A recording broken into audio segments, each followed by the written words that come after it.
Bonjour tout le monde, bonjour aux personnes qui nous écoutent aussi sur YouTube ou Facebook. Aujourd'hui, on est avec du beau monde pour parler d'un sujet assez novateur. Ça fait des années qu'on en parle, mais aujourd'hui, ça revient sur le devant de la scène. On a cru comprendre que les Gilets jaunes et plus généralement les citoyens français commençaient à s'intéresser à la question du référendum d'initiative citoyenne, que ça montait vraiment très loin. Il y a même, là, dans la matinée, il y a le journal Le Monde d'ailleurs qui a publié un article où il dit que les Gilets jaunes se saisissent de cette question du référendum d'initiative citoyenne.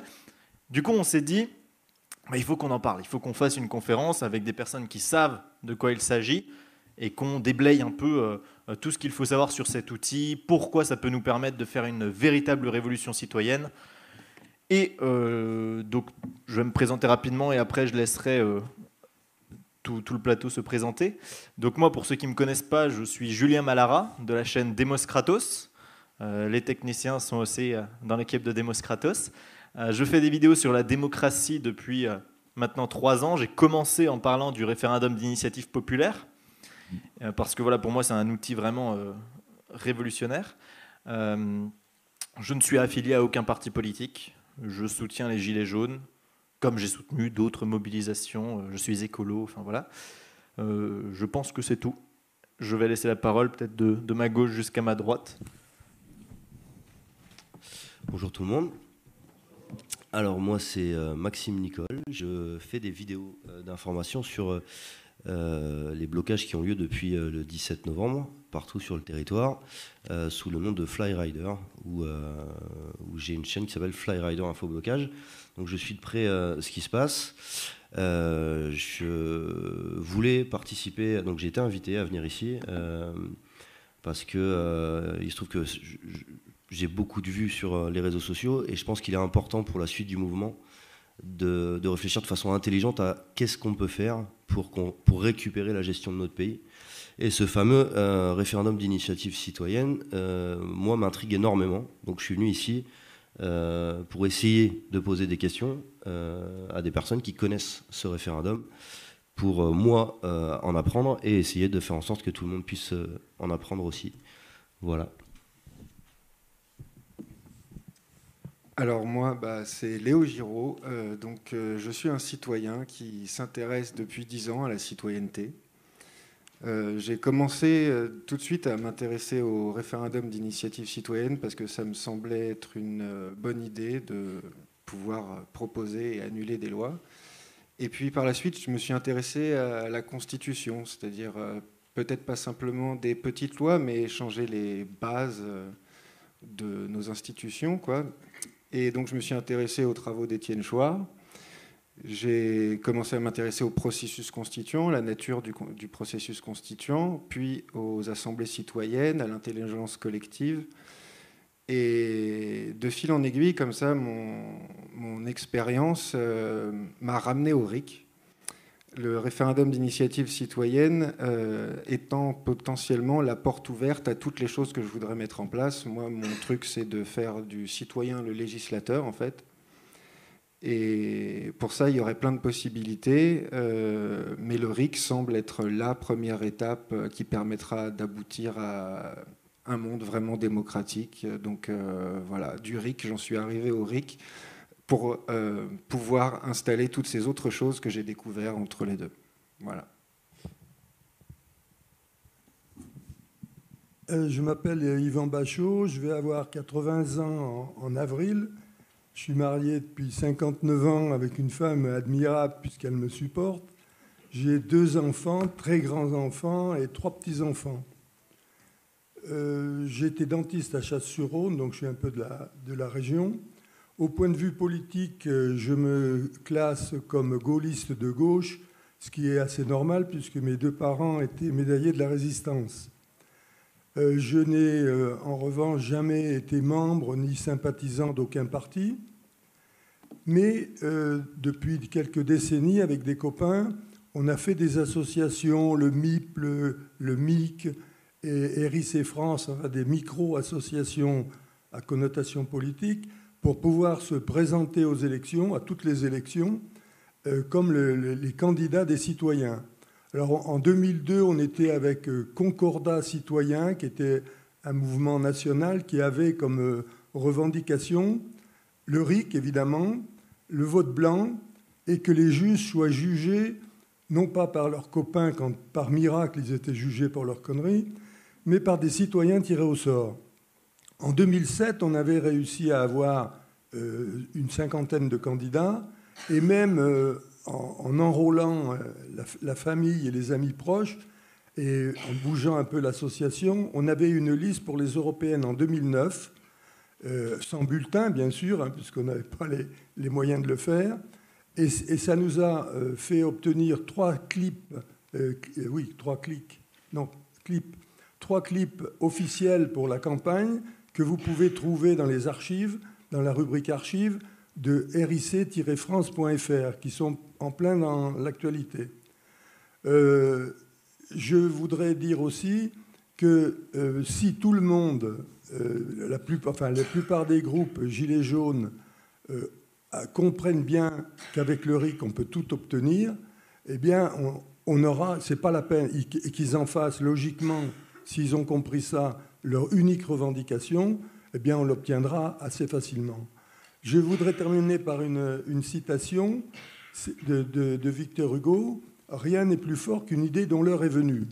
Et pour ceux qui veulent en savoir plus sur moi, il y a un article qui amuse beaucoup mon petit-fils, qui est de Minute, en 2006, quand j'étais un brillant candidat à la présidentielle, et qui s'appelle « Yvan Bachot, le justicier monomaniaque ».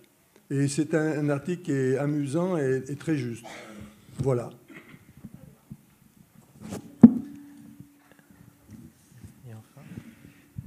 Bonjour, moi je m'appelle Étienne Chouard.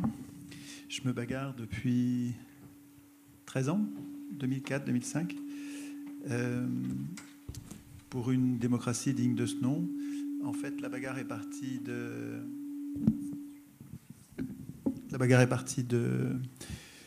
du traité, du débat en France sur le traité anticonstitutionnel en 2005. Et depuis, j'essaye d'imaginer les institutions qui nous protégeraient contre les abus de pouvoir. Et il m'est très vite apparu, en fait, dès le printemps 2005, que si on avait une aussi mauvaise constitution européenne, c'est parce qu'on n'avait pas été foutu de l'écrire nous-mêmes, qu'on avait laissé écrire cette constitution par les politiciens, les hommes de parti, les professionnels de la politique, et que, comme une constitution, normalement, ça sert à protéger les humains, le corps social, contre les pouvoirs, quels qu'ils soient, gauche, droite, peu importe, enfin, contre les politiciens, c'est complètement idiot de laisser écrire ce texte qui devrait nous protéger contre eux par eux, quoi. Je veux dire, c'est évident qu'ils écrivent des fausses garanties. Et donc, dans l'ensemble des réflexions, l'ensemble des outils sur lesquels on a réfléchi depuis 10 ans, parce que depuis 10 ans, je fais des ateliers constituants avec les gens, donc je parcours le pays pour essayer d'inciter mes congénères humains à s'occuper eux-mêmes de leurs affaires et écrire eux-mêmes la Constitution, leur montrer que c'est pas si compliqué, qu'il faut surtout que dès qu'on s'en occupe, on se transforme, on devient un adulte politique au lieu d'être un électeur enfant qui réclame un peu moins d'impôts, s'il vous plaît, un peu moins de taxes, un peu plus de salaire minimum, s'il vous plaît, un peu moins de fraude fiscale, au lieu de réclamer à des maîtres cruels dans une situation d'impuissance totale comme des enfants. Quand on devient constituant, quand on s'entraîne en faisant des ateliers constituants, on s'y met concrètement, on se transforme en adulte. Et parmi les outils sur lesquels on travaille, bien sûr, il y a le référendum d'initiative populaire, qui n'est pas à lui tout seul la démocratie, parce que la démocratie, ça devrait être des citoyens qui votent toutes leurs lois. Mais bon, dans un très grand pays, ça paraît compliqué que les citoyens votent toutes les lois. Et donc, on va avoir besoin de représentants, probablement, encore que ça puisse se discuter. Je n'impose rien, hein. Tout ça se discute justement dans les ateliers constituants. Mais si on décide d'avoir des représentants, il faut que nous décidions comment on les désigne, comment on les contrôle, comment on les punit, quand ils ne servent pas le bien commun. Et c'est dans un système représentatif, donc comme le nôtre, que le référendum d'initiative populaire laisse l'initiative au peuple, c'est-à-dire en fait est l'outil central de la souveraineté. C'est donc un outil, à mon avis, tout à fait décisif. Dans l'article 3 de la Constitution, l'article 3 de la Constitution qui dit « La souveraineté nationale appartient au peuple ». Bon, ça, c'est bien, ça. Qu'il exerce. Vachement bien, ça. Par ses représentants. Hop. Attends. S'il exerce par ses représentants, c'est qu'il n'exerce pas, quoi. Hein, ça, c'est une arnaque, ce truc-là. Et par la voie je vais barrer par ses représentants. Vous voyez, je suis en train de devenir un adulte, là. C'est-à-dire qu'il exerce par la voie du référendum. Vous avez vu ce que j'ai fait, là? C'est pas compliqué. Il faut juste... Ça, ils n'ont pas envie que vous le fassiez. Nos maîtres n'ont pas envie que vous fassiez ça. Mais quand vous êtes en train de barrer, là, vous êtes en train de réfléchir à la Constitution. Et donc, dans le RIC, quand vous réfléchissez au RIC, vous pouvez prendre une feuille de papier et écrire vous-même les règles du RIC. Vous ne les trouverez pas là-dedans, vous allez trouver une espèce de fait qui est l'article 11, qui est, c'est risible, il n'y a pas d'initiative citoyenne, il y a une initiative parlementaire. Donc c'est soit le prince, soit le président, soit les parlementaires qui peuvent déclencher le référendum dans notre anticonstitution. Bon, vous pouvez le lire, vous allez voir, c'est humiliant, c'est dégradant, ils se moquent de nous. Et puis vous pouvez aller voir sur Internet, vous trouverez la constitution suisse ou la constitution du Venezuela. Et puis vous allez voir comment c'est écrit. Prenez la constitution italienne, vous allez voir, c'est pas très long. Et puis vous pouvez les recopier. Et puis comme il y a des garde-fous, vous pouvez supprimer les garde-fous. Parce que, par exemple, chez les Italiens, ils n'ont pas le droit de voter contre sur les impôts. Voilà, ils ont le droit de faire des référendums d'initiative populaire ou citoyenne, mais pas pour modifier les impôts. Tu déconnes, c'est justement là-dessus qu'on voulait, nous, avoir l'initiative. Non, mais justement, quand vous êtes constituant, vous écrivez le référendum, vous reprenez l'article qui dit qu'il y a des référendums d'initiative populaire à l'initiative de X personnes. Et puis le deuxième alinéa qui dit, mais par contre, on ne peut pas le faire sur les affaires fiscales, vous le barrez. Vous le barrez, vous êtes constituant, vous êtes le souverain. C'est vous l'employeur. Quand vous devenez constituant, vous devenez l'employeur. Et à mon avis, c'est ça qui manque aux Gilets jaunes, et c'est ça qu'ils sont en train de découvrir quand ils sont en train de réfléchir au RIC, c'est qu'il ne tient qu'à nous, comme disait la Boétie, hein, soyez résolus de ne plus servir, et vous voilà libres. Il ne tient qu'à nous de nous occuper de la Constitution, à commencer par le RIC, parce que c'est vraiment pas compliqué, et on va se transformer. Yvan, tu voulais réagir là-dessus? Oui, je voulais réagir parce que justement, pour s'occuper, pour faire les constituants, il ne s'agit pas d'écrire une constitution magnifique, il s'agit de lui donner force de loi. Et pour lui donner force de loi, il faut avoir l'initiative et le vote de la loi. Or, cette initiative et ce vote de la loi, c'est justement cet article 3 qui peut nous le donner, cet article 3 qui est dans le titre 1 de la Constitution, qui s'appelle, dans le titre 1 de la Constitution, qui s'appelle « de la souveraineté ». Tu peux lire la proposition, parce qu'elle est très courte. La proposition de ton association. On a fait l'article 3 repris par le CLIC, a repris l'article 3 et propose une modification. Alors, il est dit « La souveraineté nationale appartient au peuple, qu'il exerce par ses représentants et par la voie du référendum. » Nous, ce qu'on demande d'ajouter, c'est par la voie du référendum d'initiative citoyenne, en toute matière, y compris constitutionnelle et de ratification des traités, pour que tout soit bien clair. Un point-virgule, et on ajoute cet article ne peut être modifié que par voie référendaire, pour qu'il ne la modifie pas par la voie du Parlement. Et après, on ajoute aussi quelque chose de très important. Si la loi organique qui organise ce référendum n'a pas été adoptée dans les 6 mois, il y a dissolution de l'Assemblée nationale et élection anticipée 20 jours au plus, 40 jours au plus et 20 jours au moins après. Pourquoi on met ça? Parce qu'il faut que vous sachiez, parce que peu de gens doivent le savoir, l'article 11 de la Constitution, dont on peut dire 2 mots peut-être tout à l'heure, a été voté en 2008. C'est le référendum qu'on appelle d'initiative partagée, qui en fait est à l'initiative de 185 parlementaires, à l'initiative exclusive de 185 parlementaires. Il donne donc aucun, et vous verrez, on en reparlera, qui donne en fait aucun pouvoir ni aux parlementaires, ni encore moins aux citoyens. Pourquoi on demande qu'il y ait cette dissolution si ce n'est pas fait dans les 6 mois? C'est parce que l'article 11, voté par le Parlement en 2008, n'a été applicable que 6 mois et demi après. 6 ans et demi. 6 ans après, le 1er janvier 2015. Voilà. Donc si on nous dit, on demande le RIC et qu'il nous l'adopte, si c'est pour l'avoir dans les faits, qu'on puisse l'utiliser dans 6 ans. Donc il faut bien prévoir cette histoire de dissolution pour être, s'il joue la montre. Donc ce qu'il faut bien comprendre, c'est que dans notre Constitution, donc qui est quand même le texte fondamental qui dirige toutes les lois de notre pays, on parle déjà de référendum, mais simplement on donne le droit de faire des référendums que à notre gouvernement, pas à nous. Et donc on peut modifier l'article 3, l'article 11, il y a plein d'articles qu'on pourrait modifier. Voilà, 3-4 articles qu'on pourrait modifier, mais techniquement, nos gouvernements, nos dirigeants acceptent déjà l'idée que le peuple s'exprime par référendum. Donc nous, il faut juste qu'on vienne leur rappeler que ça fait des années qu'on n'a pas eu de référendum et que cette fois-ci, on ne veut plus attendre qu'eux nous le proposent, on veut se proposer nous-mêmes nos propres référendums.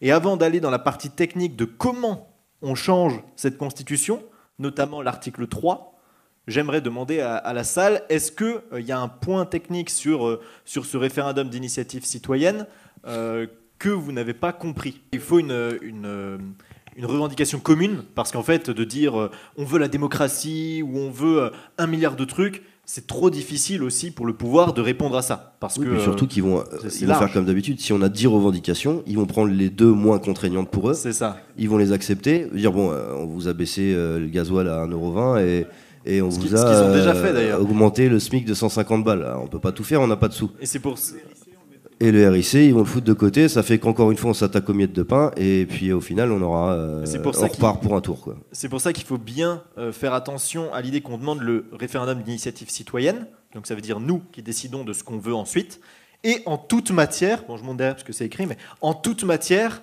parce qu'on veut pouvoir diriger tout. À mon avis, si Sarkozy a pu, le 4 février 2008, intégrer le traité de Lisbonne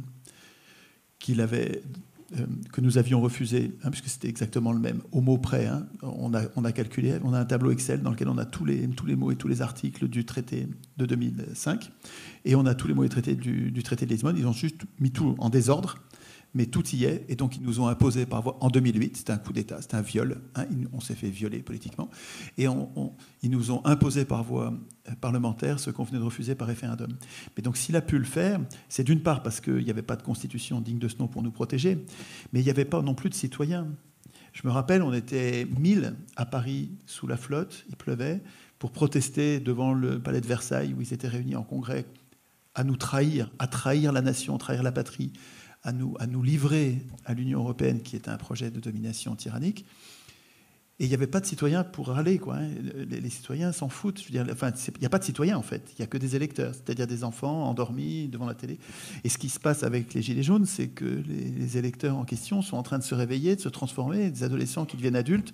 Enfin, c'est vraiment, il y a une transformation majeure et qui sera plus importante que la Constitution. Ce qui va nous émanciper, ce n'est pas une Constitution. C'est même pas le RIC, c'est le fait que nous nous en occupions.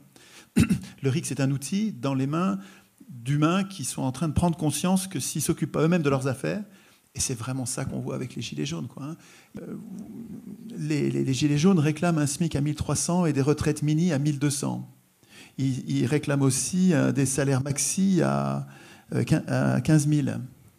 Ils réclament aussi le paiement des parlementaires au salaire médian, c'est-à-dire à 1500 par mois. Mais tout ça, c'est une partie de ce dont nous avons besoin.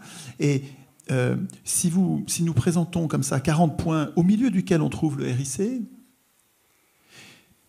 les élus savent très bien que ce qu'ils ont le plus à craindre, mais de très très loin, c'est le RIC, parce que le RIC, c'est la porte ouverte à notre pouvoir populaire et la diminution, voire l'effondrement de leur pouvoir de professionnels de la politique, de politiciens. Et donc, si on leur donne 40 récriminations, réclamations, parmi lesquelles il y en a une terrible, ils vont nous donner n'importe quel plat de lentilles, ils vont prendre les moins pénalisantes pour eux, et puis ils vont dire, bon, voilà, ça va, maintenant rentrez chez vous. Sinon, vous êtes des voyous. Ils vont en prendre pas qu'une ou deux, ils vont prendre 4 ou 5 histoire de marquer le coup. En donnant, par exemple, les retraites à 1200, les salaires à 1000, c'était 1003, on va vous donner 1005 même. Ils vont essayer de grossir la chose pour que ça fasse plaisir et que ça endorme tout le monde. Ouais. Parce que le seul truc qu'ils veulent pas, c'est qu'on sache que le RIC, c'est ce qui va nous permettre de tout avoir. Exactement. Mais intelligemment, forcément. Mais ça nous permet de tout revoir. mais c'est ça qu'il faut communiquer à tous les Français. Ouais, C'est pour ça qu'on est là. C'est pour ça qu'il faut partager un maximum cette conférence pour que tout le monde comprenne l'intérêt du truc. Et que tout le monde s'informe, c'est hyper important. Il faut que ça soit l'unique revendication, puisqu'elle nous permettra d'avoir toutes les autres, sous réserve que le peuple les vote, évidemment. Mais il faut surtout, si on avait une seule revendication, c'est de rappeler à M. Macron qu'on nous a annoncé un nouveau monde dans lequel il serait fini des gouvernements qui nous donnaient des droits théoriques. J'ai entendu M. Castaner sur RMC dire les gouvernements donnaient des droits théoriques dans la Constitution, comme le droit au travail, le droit au logement. Et puis en fait, on n'a rien du tout. Nous, on va vous donner des droits réels. Alors le CLIC leur a écrit plusieurs fois en leur disant mais le droit réel, le premier à donner, c'est celui d'exercer réellement la souveraineté nationale qui nous appartient en théorie seulement dans l'article 3 de la Constitution. Parce qu'on peut l'exercer par les référendums. En réalité, en 60 ans, il y a eu seulement 9 référendums. Si on demande que ça, et qu'on donne comme argument c'est le premier des droits réels à donner au peuple, je vois mal que dans les médias, il puisse s'en sortir. À mon avis, il sera facile de l'obtenir, à condition que pendant quelques semaines, il y ait des millions de personnes qui aillent devant leur mairie. Ça ne coûte rien à personne, ça ne cause aucun préjudice ni à une entreprise, ni à un particulier, ça ne bloque rien, ça ne coûte rien. Et on voit mal comment ceux qui veulent nous donner des droits réels pourraient nous le refuser, alors que c'est la première chose qu'on puisse exercer la souveraineté nationale. Actuellement, le bulletin mis dans l'urne au second tour des législatives, on est réduit au silence et on n'a pas la souveraineté nationale une fois tous les 5 ans. Et en Suisse, on voit que par exemple, eux, c'est tous les trimestres, ils en votent 3 ou 4 en même temps. En fait, donc vous n'avez pas. On pense toujours que le RIC, ça va être l'anarchie, qu'on va avoir des référendums tous les jours, tout le temps. Mais en fait, on réfléchit, on s'organise. En Suisse, comme dit, tous les 3 mois, ils reçoivent un petit fascicule dans lequel ils ont les 3-4 propositions. Voilà, du moment, donc de celle de la votation en question. Ils ont même des petites vidéos en ligne qui leur expliquent ce qu'il faut faire, etc. Et ils votent pour les 3-4 en même temps. Et ça se fait d'ailleurs même en ligne maintenant. Enfin, vous cochez et ça se renvoie. Vous remettez l'enveloppe pré-timbrée à la poste et hop, ça la renvoie directement. Le vote est comptabilisé. Enfin, ça, c'est à réfléchir à notre échelle. Et ce que tu disais était très intéressant. On n'est pas obligé de réfléchir à 100% de l'outil dès maintenant. On peut au moins réfléchir à la base, donc le référendum d'initiative citoyenne nationale, en toute matière, modifiable que par nous. Ça, c'est la base. Et à partir de ça, on pourra dire, OK, on crée d'autres référendums en faisant un référendum. Tu fais un référendum, tu dis, pour les régions, on a une autre idée et on l'applique. Donc il nous faut au moins reprendre le pouvoir une fois pour ensuite créer d'autres outils démocratiques. La force que ça aurait d'avoir une seule revendication, peut-être 2 pour qu'il n'y ait pas... Parce que ça ne va pas marcher tout de suite, il va falloir quelques mois, le temps que ça améliore la situation des gens. Et on en parlait tout à l'heure, ce serait bien qu'il y ait quand même une mesure qui permette d'améliorer la condition des gens tout de suite. C'est-à-dire que s'il y avait 2... mais pas 40, pas 40 revendications, mais 2 revendications, par exemple un SMIC. Mais SMIC 1300, ils sont beaucoup trop gentils parce que c'est pas assez. C'est un SMIC qui ferait au moins à 1500. Un SMIC à 1500, SMIC retraite à 1500, enfin revenu minimum 1500, plus le RIC. Et d'autre part, du point de vue des adversaires qui sont en train de nous dénier ce droit, ça va être beaucoup plus compliqué pour eux d'argumenter parce que autant ils peuvent argumenter sur le SMIC en vous disant mais mon vieux, vous êtes un démagogue, vous êtes un populiste, le SMIC à 1300, vous allez nous couler les entreprises. Ils peuvent facilement argumenter sur des arguments économiques sur toutes ces mesures. Et par contre, c'est beaucoup plus difficile pour un professionnel de la politique, pour un voleur de pouvoir, comme je les appelle avec Yvan. On dit des ennemis du peuple aussi. Enfin, bref, c'est beaucoup plus difficile pour eux de défendre, de lutter contre le référendum d'initiative populaire. Parce que dans cette négociation, ça va se voir qu'ils sont antidémocrates, qu'ils sont démophobes, que ce sont des ennemis du peuple. Ça va se voir. Alors que si c'est perdu au milieu, Ils vont argumenter sur le reste et on ne va pas voir que c'est des ennemis du peuple parce qu'ils ne parlent pas du référendum. Ils ne vont même pas avoir à argumenter. Alors que si vous mettez le référendum en unique ou en doublon avec quelque chose de très important sur le plan financier pour que les gens aient de quoi vivre tout de suite pour régler les problèmes qui les ont mis là, et en même temps le RIC, vous allez voir, on va faire la démonstration beaucoup plus facilement qu'on a affaire à des représentants qui sont des maîtres et pas des représentants qui sont des serviteurs. On met en place le référendum d'initiative citoyenne, les citoyens vont voter pour le monde qu'ils désirent. Sauf qu'on sait très bien que les désirs, ce n'est pas quelque chose de neutre. On peut très bien influencer les citoyens pour qu'ils aient certains désirs. Et donc, si nos médias continuent à être contrôlés par des milliardaires, ces médias vont nous dire que notre désir, en fait, c'est de travailler plus pour gagner moins. Et nous, on n'est pas si cons, mais en fait, indirectement, on va accepter ce schéma. Les médias influencent énormément la population, beaucoup plus qu'on peut se le dire. Et donc, dans les premières mesures qu'il faudrait prendre avec le référendum d'initiative citoyenne, c'est réformer notre système médiatique pour que ce ne soit plus des actionnaires, des chefs d'entreprise, des milliardaires qui possèdent les médias. De toute façon, c'est l'ensemble de ce qu'il y a sur le territoire qu'il faudrait renationaliser. Voilà. Mais déjà les médias, oui, mais pour les banques que les aussi, citoyens... quand on sait qu'on n'a plus le droit d'emprunter de l'argent à la Banque nationale, qu'on est obligé d'emprunter à des banques privées, ce qui crée la dette, en fait, au final. Oui. C'est-à-dire qu'aujourd'hui, on ne peut pas emprunter à taux zéro, on est obligé d'emprunter à des taux qui ne font que grimper. Donc, mais tu vois, mais pour savoir ça, pour être conscient de ça, il faut que les médias Bien sûr. soient beaucoup plus neutres et nous expliquent beaucoup mieux les choses. Quant à savoir les modalités, il faut savoir que si on obtient le RIC, on l'obtiendra du Parlement, puisque la Constitution est modifiée. Il faut, par l'article 89, prévoit un vote par les deux chambres de la modification en question. Donc les modalités, elles seront faites par les élus. Il faut bien avoir en tête que les modalités seront votées par les élus actuels. Et il faut savoir que dans l'article 11, ils ont prévu comme modalité, comme soutien des citoyens à leur initiative parlementaire, 10% des inscrits qui soutiennent par Internet, donc c'est quand même relativement facile, et on ne peut pas espérer qu'ils vont nous mettre, pour les soutenir eux, ils demandent 10%, et pour soutenir quelque chose qui va contre eux, ils mettront moins. D'ailleurs, il faut savoir que dans un amendement déposé par la France Insoumise avait proposé le seuil à 10%. Donc les citoyens, il faut absolument que les citoyens réfléchissent à des modalités, parce que les modalités sont quand même très importantes, mais dans notre article 3 proposé par le CLIC et article 3, il est prévu que l'article 3 ne peut être modifié que par voie référendaire.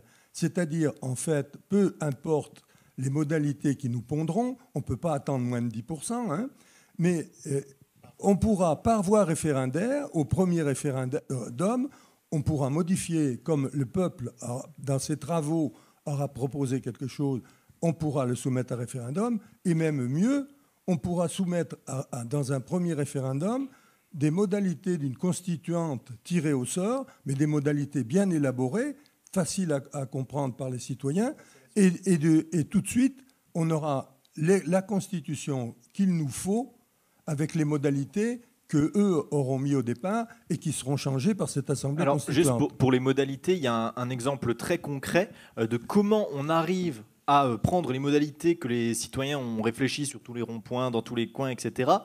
Je vais vous donner, c'est l'exemple de la France Insoumise.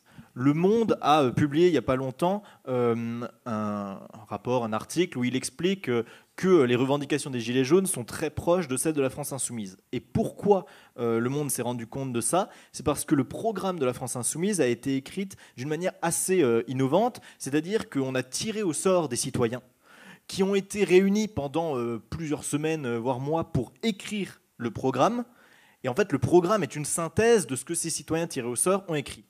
Maintenant, imaginons le même procédé pour le référendum d'initiative citoyenne. On demande à tous les gens qui s'intéressent, qui ont discuté du référendum d'initiative citoyenne, de s'inscrire sur une plateforme en ligne. Sur cette plateforme en ligne, donc ce que la France Insoumise avait fait en fait, sur cette plateforme en ligne, on en tire 1000 au sort. je m'inspire toujours de la France Insoumise, mais on peut voir ça autrement.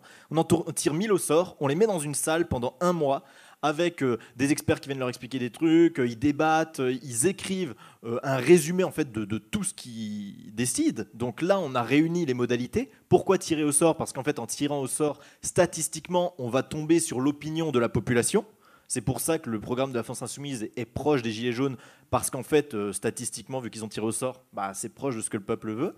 Et on aura un document qui résumera comment on veut que notre RIC soit mis en place, sous quelles modalités, etc. Et ce document, on peut le mettre au Parlement et dire on exige ça. Ça, on l'a écrit nous, par tirage au sort, on est sûr, c'est ce que le peuple veut.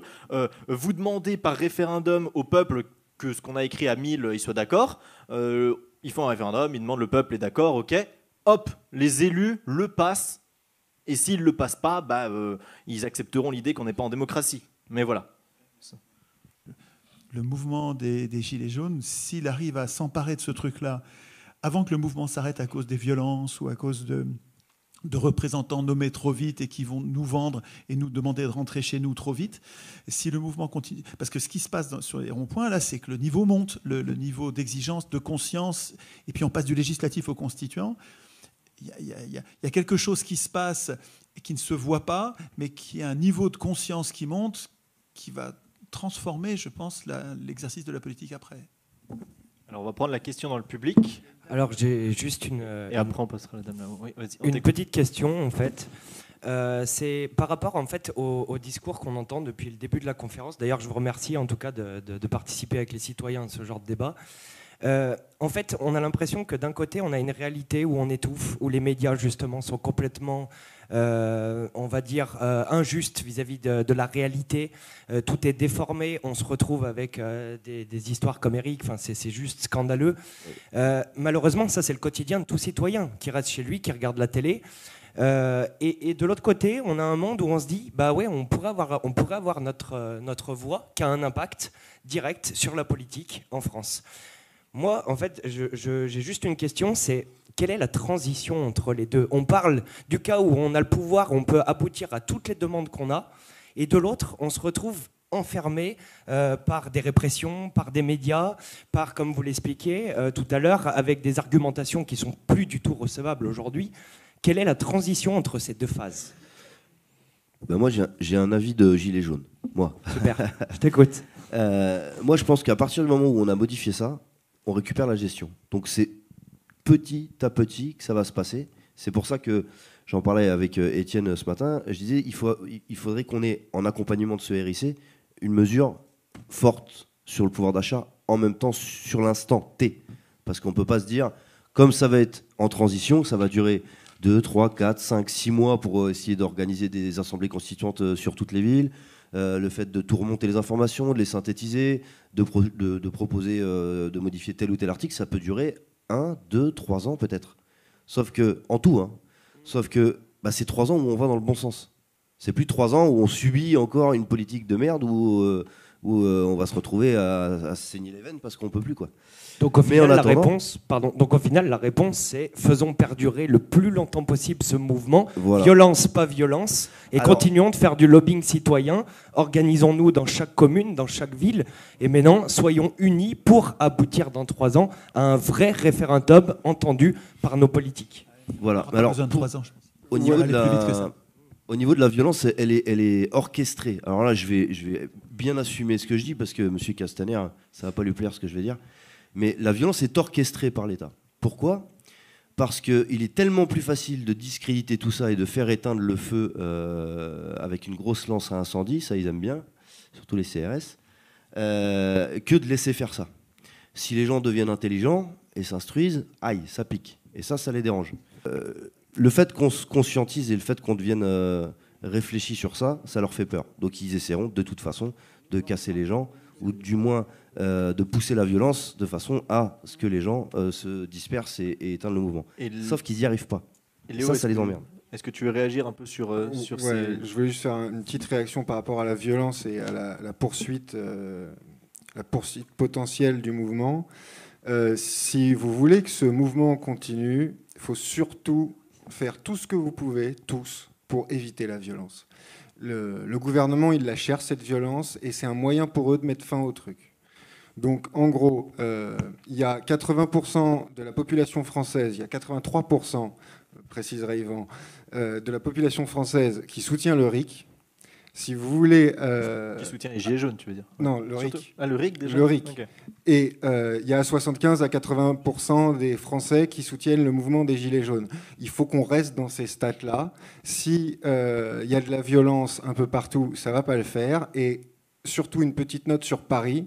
Paris est le lieu où le gouvernement essaye d'organiser la violence. Donc, ceux qui sont en province, restez chez vous. Faites des ateliers constituants sur vos ronds-points. Discuter avec vos concitoyens. Le but, c'est pas d'aller casser l'Arc de Triomphe. Le but, c'est que vous avanciez et que vous deveniez, comme dit Étienne, des citoyens adultes. Donc, éviter au maximum les violences, ça pourrait mettre fin plus rapidement que prévu au mouvement. Le RIC, c'est un outil vraiment démocratique au sein d'un gouvernement représentatif. C'est-à-dire qu'il y a un Parlement qui s'occupe des lois, donc Parlement avec une ou deux chambres, hein, Assemblée nationale et Sénat ou pas. Et le Sénat pourrait être tiré au sort pour être une chambre des citoyens au lieu d'être une chambre de vieux, hein, puisque Sénat, c'est ça que ça veut dire la chambre des vieux, des anciens, des sages. Le Parlement s'occupe des lois dont les citoyens n'ont pas envie de s'occuper au quotidien parce que c'est trop de boulot. Et puis, en cas de désaccord entre les citoyens et les parlementaires, le RIC affirme, prouve, garantit que les citoyens ont le dernier mot en cas de désaccord. C'est eux qui détiennent la souveraineté. Ils la délèguent, ok, mais en gardant la main sur les sujets de leur choix. Donc c'est tout à fait complémentaire, c'est tout à fait compatible. Ça ne veut pas dire qu'on ne veut pas de représentants. Hein. C'est même, si on veut le RIC, c'est qu'on veut des représentants. Parce que si on ne voulait pas de représentants, on mettrait en place la démocratie directe, c'est-à-dire que nous, commune par commune, nous votons nos lois.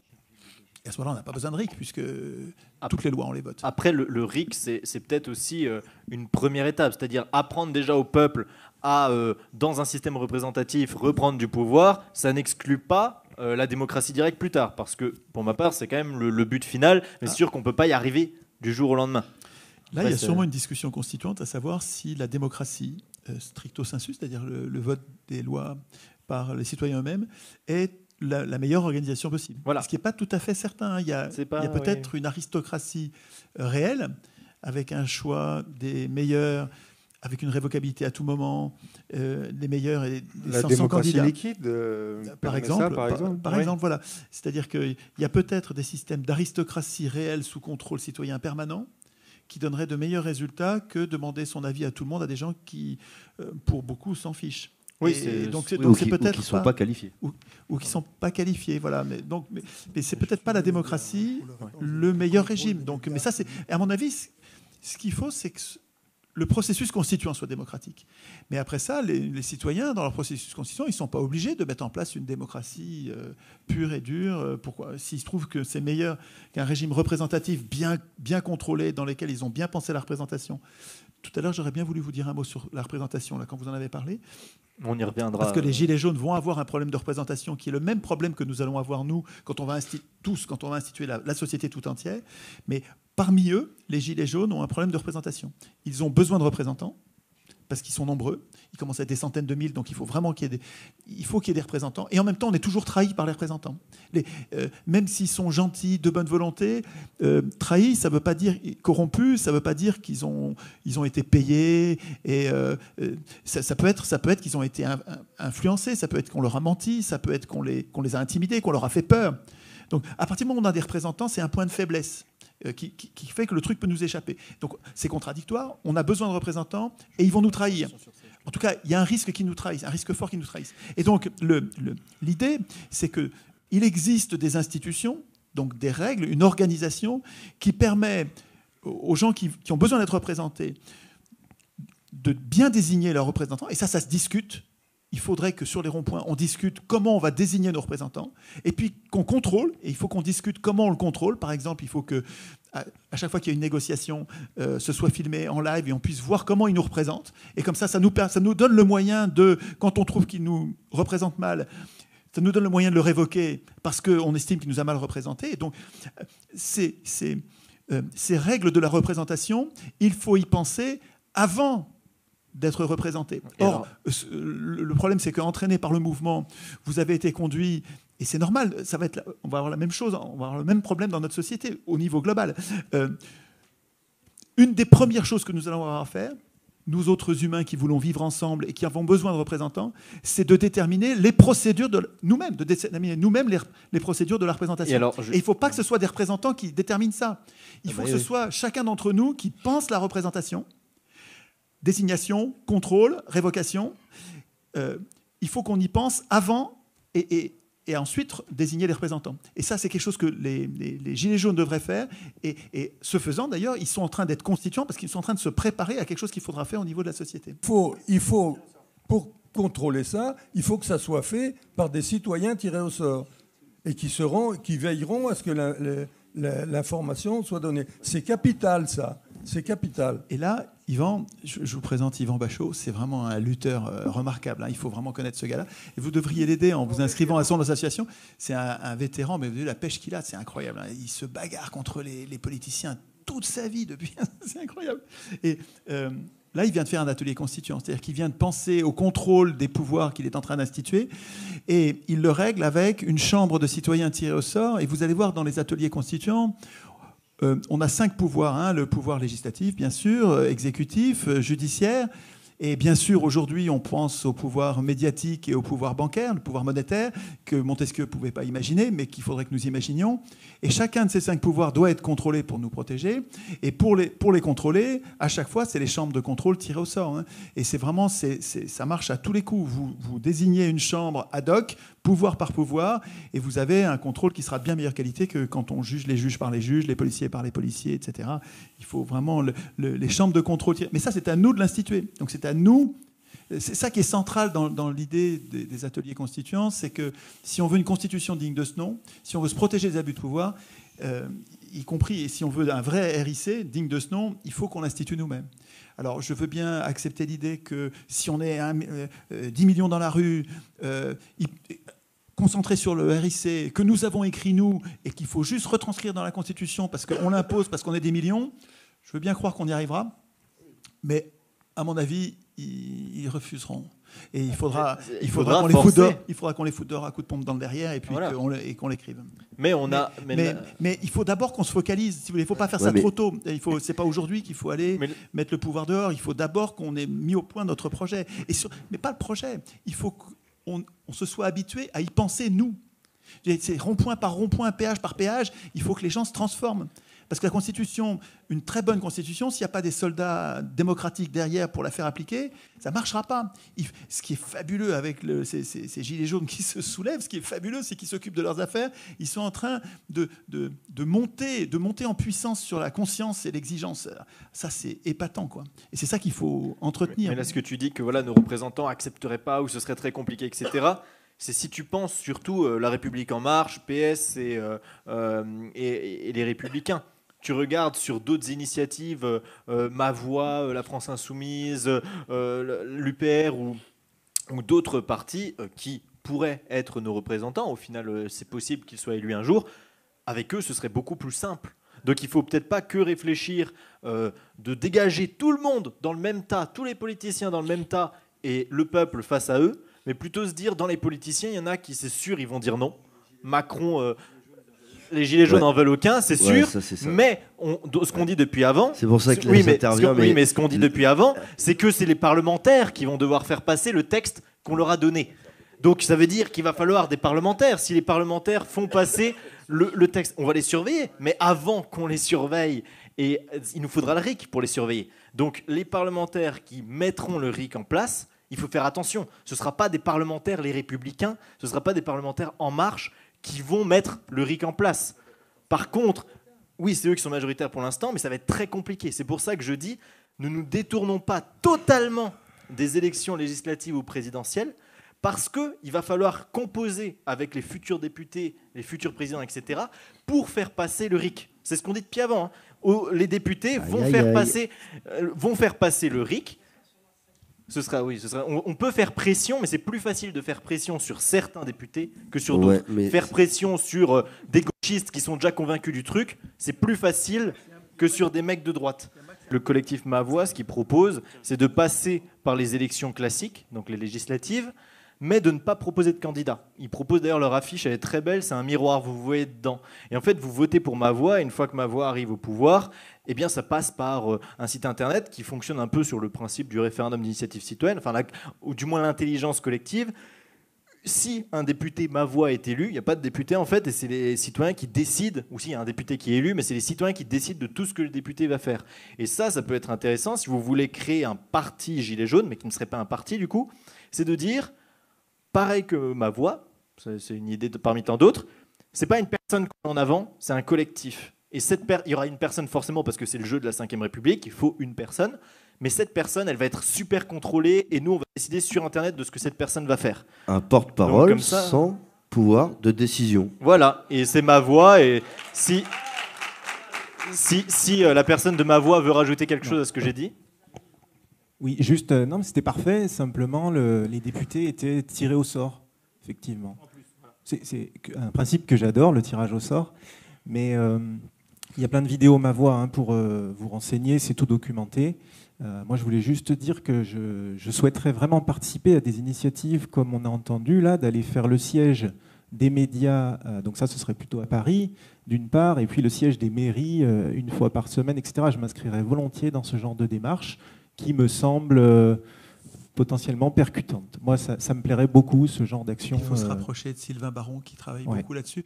Et à mon avis, pour obtenir quelque chose des médias, il faudra sûrement préparer à l'avance des textes à lire, ou des vidéos à diffuser, ou des sketchs à jouer. Enfin, il faudra préparer le produit qu'on veut faire passer sur le média avant de se rapprocher du local et de l'imposer par une manifestation X ou Y.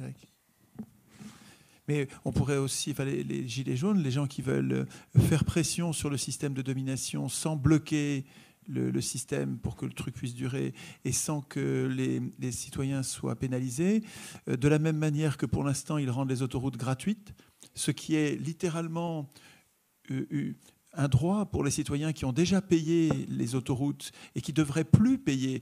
S'ils payent aujourd'hui, si nous payons aujourd'hui les autoroutes des sommes folles, c'est parce que les traîtres qui nous dirigent ont vendu à vil prix, c'est-à-dire quasiment donné à Vinci, à toute cette clique de gredins, les autoroutes qui nous appartenaient. Et nous sommes conduits aujourd'hui à payer un racket indu. Et ce que font les Gilets jaunes en nous laissant passer, c'est qu'ils rétablissent la justice. Ils pourraient le faire aussi bien pour les parkings et autres lieux de rançonnage de Vinci. Il y a juste Léo qui voulait réagir depuis très longtemps sur un peu tout ça. Je te repasse la parole après. Alors déjà une chose, le parti n'est pas une mauvaise idée en soi. Moi, je suis personnellement contre les partis. Maintenant, je pense que collectivement, il est tout à fait possible de créer un parti qui n'en soit pas un. Donc, faites ça. Si la France en a le courage actuellement et la volonté, faites-le, c'est génial. Maintenant, s'il s'agit de devenir constituant, de pouvoir constituer, de pouvoir changer nos institutions, est-ce qu'il s'agit de le faire après les prochaines élections, avec le risque de les perdre ? Ce serait un peu dommage. Non, il ne faut rien lâcher. Il faut dire que les blocages cesseront quand on aura le RIC, mais ça ne veut pas dire que le mouvement jaune s'arrête quand on a le RIC. Les gilets jaunes, ils continuent, les gilets jaunes, ils s'organisent, les gilets jaunes, ils font des ateliers constituants. Ce n'est pas la fin du mouvement, c'est la fin des blocages. Et le gouvernement, pour que ça soit vraiment une pression, il faut qu'ils comprennent que les blocages continueront. Et ce n'est pas forcément les blocages des voitures sur les routes, ça peut être les blocages des mairies, les blocages de n'importe quoi, c'est-à-dire se mettre devant les portes et se faire savoir qu'on est là. Il ne faut pas les empêcher de travailler, parce qu'après, il va y avoir des trucs illégaux qui vont être faits, et il y en a qui vont arriver en prison. Non, mais leur faire savoir qu'on est là, c'est-à-dire déplacer les blocages. Et une fois qu'on aura le RIC, alors là, peut-être effectivement que le RIC ne sera pas parfait, qu'il sera difficile à mettre en œuvre et que le parti pourra servir. Donc il ne faut surtout pas abandonner l'idée de mettre en place le pouvoir. Mais par contre, je voulais revenir aussi sur un truc sur les médias. Là aussi, le seul truc, c'est de ne pas lâcher. Parce qu'il ne faut pas croire que les médias n'en parlent pas. Cette semaine, il y a eu 4 journaux de presse écrite Internet qui ont fait des articles. Ça a commencé par Huffington Post qui en a fait 2, puis 20 minutes, puis Marianne, puis Le Monde. Ça fait 5. Ça commence. c'est le début. Le RIC, les gens, ils en entendent parler concrètement depuis 10 jours. En 10 jours, des articles de presse, sachant qu'avec Yvan, ça fait presque 10 ans qu'on essaye d'avoir des articles de presse. Vous l'avez fait en 10 jours. Donc, lâchez rien, vous tenez le bon bout. Je ne vais pas dire qu'ils vont céder demain matin, mais en tout cas, pour ce qui est des médias, là, ils vont être obligés d'en parler, parce qu'on peut cacher le truc. Combien de temps on peut le cacher? Si tous les gilets jaunes, ils ont une pancarte RIC, vous croyez que les médias, ils vont pouvoir dire le RIC, ça n'existe pas? Non. On ne pourra plus cacher une revendication qui est devant toutes les caméras. Donc, il faut que le mouvement s'unisse et que le message devienne clair, infalsifiable. C'est ça. Ma question est, quelles sont les modalités générales pour mettre en place toutes ces idées que les gens ont? Est-ce qu'il y aura une plateforme Internet pour écrire, pour que tout soit réuni dans un même endroit, pour qu'il y ait une synthèse possible? Parce que là, on est tellement répartis sur tout le territoire, ça paraît difficile. Donc il faudrait vraiment que chacun ait une adresse, un endroit où poster ses idées ou mettre en place quelque chose. C'est possible. On peut faire plein de plateformes. Je reprends encore un exemple que je connais, qui n'est pas forcément le meilleur, mais voilà, la France Insoumise, avant que ce soit 1000 personnes dans une salle, c'était 100 000 personnes à travers la France sur un site internet qui proposaient, les autres pouvaient modifier la proposition, les modifications étaient votées, on pouvait discuter dans les commentaires, on avait des systèmes de vote, enfin bref, il y a eu un premier travail qui a été fait sur un site internet où on était 100 000, et ensuite de ce travail, 1000 personnes ont concrétisé quelque chose. Donc, je sais que voilà, les politiciens actuels, on veut les envoyer en l'air, mais il y a des initiatives qui sont intéressantes. Ma Voix, la France Insoumise, pas sur tout, hein, mais sur, par exemple, logistiquement, comment ils ont fait le site internet, c'est très bien. Et on peut l'améliorer, hein, il y a beaucoup de choses à améliorer, mais on peut partir de ses bases. C'est comme Étienne disait, partez de la Constitution pour en écrire une nouvelle, mais partez de ce que tentent certains partis, certains mouvements, pour faire quelque chose de beaucoup mieux. Et Léo, tu veux réagir? Ouais, sur la question de la plateforme, je voudrais réagir un petit peu. Donc, je discutais à l'instant avec Maxime sur l'existence ou pas d'une équipe informatique. Alors, je vais lancer un appel aux Gilets jaunes, aux développeurs. C'est le moment de se bouger. Je ne sais pas combien il y a de développeurs parmi les Gilets jaunes, mais ça ne doit pas être juste être 2. Donc c'est un appel à bénévoles. Il y aura besoin d'une grosse équipe pour faire un truc sérieux. J'ai 2 exemples en tête de choses enfin 3 exemples de choses que vous pourriez faire.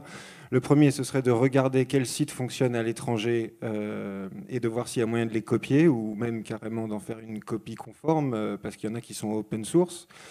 Au-delà des exemples étrangers, on a un exemple en France et on a un exemple au niveau de l'Union européenne. Il existe donc un faux RIC européen qui en fait sert à rien du tout, mais n'empêche que ce RIC, qui n'en est pas un, donc qui n'est juste une consultation, enfin c'est une demande d'avis très exactement.